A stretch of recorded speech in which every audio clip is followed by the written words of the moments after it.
Hello students, welcome to accountancy classes. सबसे पहले मैं सभी को टीचर्स डे विश करना चाहूँगा। आज के दिन एक्चुअली क्लास तो लेना नहीं चाहिए, फिर भी मैं सोच रहा था कि एक ब्लॉग बना ही दूँ आपके लिए, क्योंकि पीछे भी रहना नहीं चाहिए। एक तो कोरोना वायरस का पेंडेमिक है, सिलेबस वैसे ही पीछे है, तो मैंने सोचा एक वीडियो आपके लिए आज शॉर्ट सा बना दूँ। तो चलिए शुरू करते हैं। सबसे पहले क्या है, आज मैं टॉपिक शुरू करूँगा यूजर्स ऑफ अकाउंटिंग इंफॉर्मेशन। इसके पहले का टॉपिक्स वीडियोस में मैंने आपको अकाउंटिंग एंड इंट्रोडक्शन चैप्टर 1 का वीडियोस दिया था, मतलब नोट्स दिया था, जिसमें आपको अकाउंटिंग क्या होता है, उसका ऑब्जेक्टिव्स के बारे में बताया था, एडवांटेजेस डिसएडवांटेजेस के बारे में बताया था, नेचर के बारे में बताया था। आज है यूजर्स ऑफ अकाउंटिंग इंफॉर्मेशन। सबसे पहले अकाउंटिंग इंफॉर्मेशन होता क्या है, ये शॉर्ट में हम जान लेते हैं।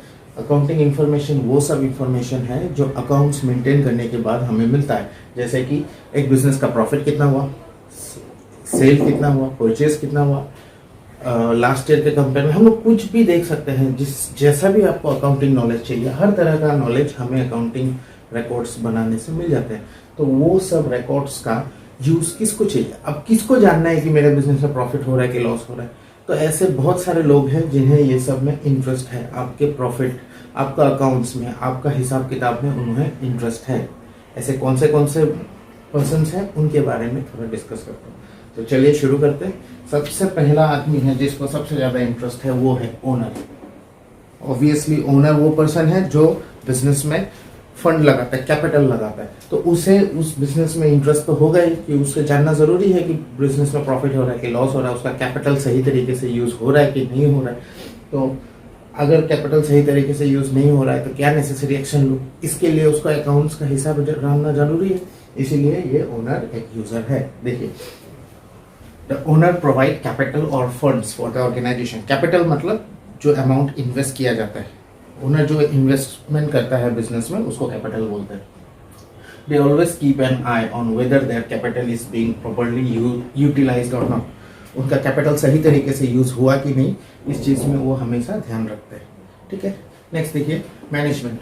मैनेजमेंट कौन? जो बिजनेस को मैनेज कर रहा है, संभाल रहा है। तो उन्हें क्या जरूरी है? Management is greatly interested in accounting information. उन्हें भी अकाउंटिंग इंफॉर्मेशन में इंटरेस्ट है, to know the financial position of the firm.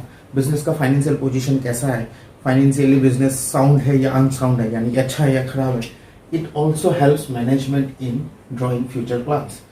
Future में क्या नया डिसीजन लूँ, ये चीज ढूंढने में भी मदद करता है फाइनेंशियल अकाउंटिंग। देखिए, बिजनेस का अगर प्रॉफिट हाई हो रहा है तो बिजनेस और अपना प्रोडक्शन बढ़ाएगा, अगर प्रॉफिट कम हो रहा है तो प्रोडक्शन कम करेगा, और क्या नेसेसरी स्टेप्स है जिससे उसका सेल बढ़ जाए, ये सब डिसीजंस लेने में मैनेजमेंट को फायदा होता है। ठीक है, नेक्स्ट क्रेडिटर्स। क्रेडिटर्स कौन है? Creditor are the person who supply goods and services on credit to the firm. जो हम, फर्म मतलब बिजनेस, हमारा बिजनेस, ऑर्गेनाइजेशन जिसको कहते हैं। तो बिजनेस को creditor goods and services free, मतलब क्रेडिट में प्रोवाइड करता है। ठीक है, अगर क्रेडिट में कोई किसी को सर्विस प्रोवाइड कर रहा है तो उस पर्सन को क्रेडिटर कहा जाएगा। तो मान लीजिए मेरा दुकान है, मेरे दुकान में मुझे किसी ने उधार में गुड्स दिया है, तो वो मेरा क्या कुछ तो देख के ही देगा, वो मेरे शक्ल देख के तो देगा नहीं। तो वो क्या जानना चाहेगा मुझे सामान देने से पहले? They are also interested to know the financial status of the firm before supplying goods and services on credit. Financial status कैसा है भाई, पेमेंट कर पाऊंगा कि नहीं वापस, ये जान के ही वो क्रेडिट देगा। ठीक है, लेंडर्स। लेंडर्स कौन? जो हमें लोन प्रोवाइड करता है। ऐसा कौन हो सकता है? बैंक हो सकता है या फाइनेंशियल इंस्टीट्यूशंस। फाइनेंशियल इंस्टीट्यूशंस भी हो सकता है जो हमें लोन प्रोवाइड करता है इंटरेस्ट के लिए या कुछ के लिए। तो उन्हें भी हमारा अकाउंटिंग इंफॉर्मेशन में इंटरेस्ट है, ताकि हमारा कैपेबिलिटी जान सके, फाइनेंशियल कैपेबिलिटी है कि नहीं है पेमेंट करने का। ये और ये कुछ हद तक सेम ही है, क्योंकि ये हमें क्रेडिट फैसिलिटी देते हैं। तो इसमें क्या है, banks and financial institution also provide loans to the firm. Loan देते हैं। They are also interested in knowing the financial capability of the firm before granting loan, loan देने से पहले। फिर है एम्प्लॉयज। एम्प्लॉयज को क्या इंटरेस्ट होगा? एम्प्लॉयज को ये इंटरेस्ट होगा, अगर बिजनेस में प्रॉफिट हुआ तो एम्प्लॉयज अपना सैलरी बढ़ा पाएंगे। अगर देख रहे हैं कि बिजनेस का प्रॉफिट हाई है तो वो अपना सैलरी, वेजेस को बढ़ा सकेंगे, अच्छा बेटर वर्किंग कंडीशन मांग पाएंगे। ठीक है, तो ये सब है। देखिए, employees and workers are also interested in accounting information so that they can demand a hike in salary, means increase in salary और wages means मजूरी, लेबर्स को जो मिलता है, ठीक है. बेटर बोनसेस, अच्छा बोनस मिले. बेटर वर्किंग कंडीशन, जो मैंने बताया अभी, depending upon the profitability of the firm. अगर प्रॉफिटेबिलिटी फर्म का अच्छा है तो उस हिसाब से वो हमें मतलब बिजनेस से डिमांड कर सकता है ये सारी चीज. सैलरी, अच्छे working environment, better working condition जो बोला, बेटर बोनसेस, ये सब. ठीक है. अब इसका एक दो और है, वो मैं अभी आपको लिखा रहा हूँ. ओके. इसके बाद है गवर्नमेंट. गवर्नमेंट को क्या इंटरेस्ट होगा हमारे बिजनेस का इससे? अब सिंपली बात है, गवर्नमेंट को टैक्स चाहिए. मेरा इनकम अच्छा होगा तो उन्हें टैक्स ज़्यादा मिलेगा, कम होगा तो कम मिलेगा, तो उन्हें भी हमारा अकाउंटिंग इन्फॉर्मेशन में टैक्स के पर्पज के लिए इंटरेस्टेड है. तो वही मैंने लिखा है, the state and central government are also interested in the earning of an enterprise for the purpose of taxation. खत्म. इसके बाद और एक मैंने लिखा है, वैसे तो और भी यूजर्स हैं, मैंने इतना काफ़ी है आपके लिए. कंज्यूमर्स. कंज्यूमर्स को क्या इंटरेस्ट होगा आप बताइए. कंज्यूमर कौन? जो सामान कंज्यूम करते हैं. जैसे हम लोग है कंज्यूमर, कोई दुकान से हम लोग कुछ सामान परचेज करते हैं, हम लोग कंज्यूमर है. हम लोग क्या चाहते हैं? हम लोग अच्छा क्वालिटी का सामान चाहते हैं और सबसे इम्पोर्टेंट कम प्राइस में. तो कम प्राइस में कैसे होगा? जब कंपनी का प्रॉफिट अच्छा होगा, कंपनी का प्रोडक्शन अच्छा होगा तो दाम कम होगा, कॉस्ट कम होगा तो दाम कम होगा. तो ये सब हिसाब उन्हें मिलेगा कहाँ से? अकाउंटिंग से.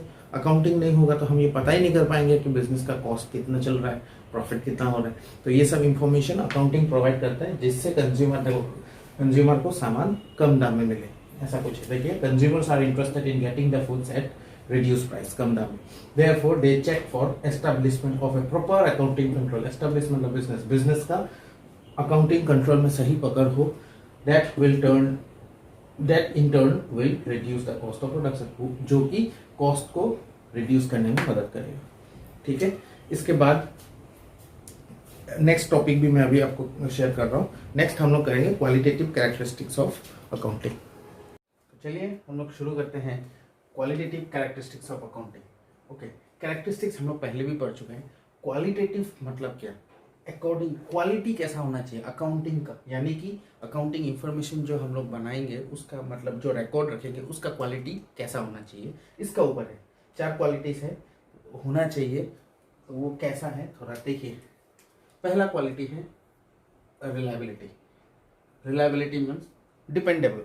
अकाउंटिंग इंफॉर्मेशन ऐसा होना चाहिए कि उस पर हम भरोसा कर सके, उसके ऊपर डिपेंड रह सके. ठीक है. तो इसका नोट्स मैंने जो लिखा है इसके ऊपर एक्सप्लेन कर देता हूँ आपको. देखिए, it means the user. User कौन? जो इसको यूज करेगा, ओनर वगैरह. इसका पहले जो मैंने पढ़ाया था, user must be able to depend on the information. जो इंफॉर्मेशन अकाउंटेंट थ्रू रिकॉर्ड्स हमें दे रहा है उसका ऊपर उसको डिपेंड होना चाहिए वो. फिर a reliable information is free from error. कोई गलती नहीं होना चाहिए अगर information and faithfully represent what it is mean to represent. यानी कि इंफॉर्मेशन को अकाउंटेंट सही तरीके से बनाना है, उसमें कोई मिस्टेक्स नहीं होनी चाहिए, और वो जिस कारण से उसको रिप्रेजेंट कर रहा है उसी कारण से उसको देना है. यानी कि इसमें कोई मिस इंटरप्रिटेशन नहीं होना है. यही है पहला. यानी कि इंफॉर्मेशन ऐसा होना चाहिए कि उसके ऊपर ब्लाइंडली भरोसा कर सके जो भी उसका यूजर्स है. ठीक है. Next number 2, relevance. रेलेवेंस मतलब सही तरीका, उचित होना. देखिए, अकाउंटिंग इंफॉर्मेशन उचित तरीके से बनना चाहिए. यानी कि रेलेवेंट होने के लिए क्या होना पड़ेगा? Information must be available in time. सही टाइम में इंफॉर्मेशन को पहुंचाना. आज इंफॉर्मेशन चाहिए, 3 महीना बाद बता रहे हो, वो नहीं. Must help in prediction. Future को प्रेडिक्ट करने में हेल्प करना चाहिए. देखिए, हम लोगों को कोई डिसीजन अगर 2 महीने बाद लेना है तो उसके लिए हमें एक प्रेडिक्शन करना होगा कि अगले 2 महीने में क्या होने वाला है, सेल बढ़ेगी या कमेगी, उस हिसाब से प्रोडक्शन करना होगा. तो वो चीज़ का प्रेडिक्शन यानी कि फ्यूचर के बारे में प्रेडिक्ट करना इस अकाउंटिंग के थ्रू से हमें पता होना चाहिए. And feedback. कोई फीडबैक अगर हमें देना हो कि बिजनेस में कैसा करने से ठीक होगा, क्या गलत होगा, सही होगा, ये सब चीज़ में रेलेवेंस होना जरूरी है. उचित तरीके से अकाउंटिंग इंफॉर्मेशन होना जरूरी है. नेक्स्ट, अंडरस्टैंडेबल थे. नाम से पता चल गया होगा, इंफॉर्मेशन मैसेज जो पहुंचा रहा है वो अंडरस्टैंडेबल होना है, यानी कि कम्युनिकेशन उसका अच्छा होना है. देखिए, it means the decision makers must interpret accounting information in the same sense as it is prepared and conveyed to them. यानी कि जो अकाउंटेंट है वो इंफॉर्मेशन इस तरह पहुंचाए जिस तरह से उसको बनाया गया, उसमें कोई मिस इंटरप्रिटेशन नहीं होना, कोई गलती नहीं होना है। इंफॉर्मेशन को, मैसेज को, देखिए मैंने जो सुना वही मैं उसको तक पहुंचाऊँ। मैंने अगर बात को ठीक से सुना ही नहीं तो मैं उस तक सही तरीका कैसे पहुंचाऊंगा। यानी कि कम्युनिकेशन जो इन दोनों के बीच में, कम्युनिकेशन में क्या होता है, मैसेज सेंड होते हैं, मैसेज। तो मैसेज सही तरीके से कब सेंड होगा, जब दोनों पार्टी के बीच में कम्युनिकेशन सही रहेगा। ठीक है, इसके बाद है कंपेरेबिलिटी। कंपेयर करने का एबिलिटी होना है अकाउंटिंग में, इंफॉर्मेशन में। देखिए, it is not sufficient that accounting information is relevant and reliable. सिर्फ रेलेवेंट हो और रिलायबल हो ये काफी नहीं है। It is equally important that the financial reports are able to compare various aspects of an entity. Purchase कितना हुआ, सेल कितना हुआ, ये सबको कंपेयर करने का एबिलिटी होना चाहिए ओवर डिफरेंट टाइम इंटरवल्स। मान लीजिए मेरे को लास्ट ईयर का कितना हुआ, उसका पहले ईयर का कितना हुआ, अलग अलग टाइम में अलग अलग चीज को कंपेयर करने का, अलग अलग चीज एस्पेक्ट्स, मतलब इसमें जैसे कि लास्ट ईयर मेरा परचेज कितना था, इस बार कितना है, ये हो गया। लास्ट ईयर सेल कितना था, इस बार कितना है। तो अलग अलग टाइम में, लास्ट 2 ईयर्स में कितना था, टाइम अलग, कंपैरिजन अलग, सब कुछ करने लायक होना चाहिए अकाउंटिंग इंफॉर्मेशन। यानी कि जो हम लोग अकाउंट्स बनाने के बाद जो इंफॉर्मेशन है, वो इंफॉर्मेशन को ये चारों क्वालिटी होना चाहिए to be a good accounting, this accounting information. ठीक है, तो ये है आपका क्वालिटेटिव कैरेक्टरिस्टिक्स ऑफ अकाउंटिंग। इसका बाद और एक टॉपिक है जिसको मैं नेक्स्ट वीडियो में आपको बना के इस चैप्टर कंप्लीट करूँगा। Thank you.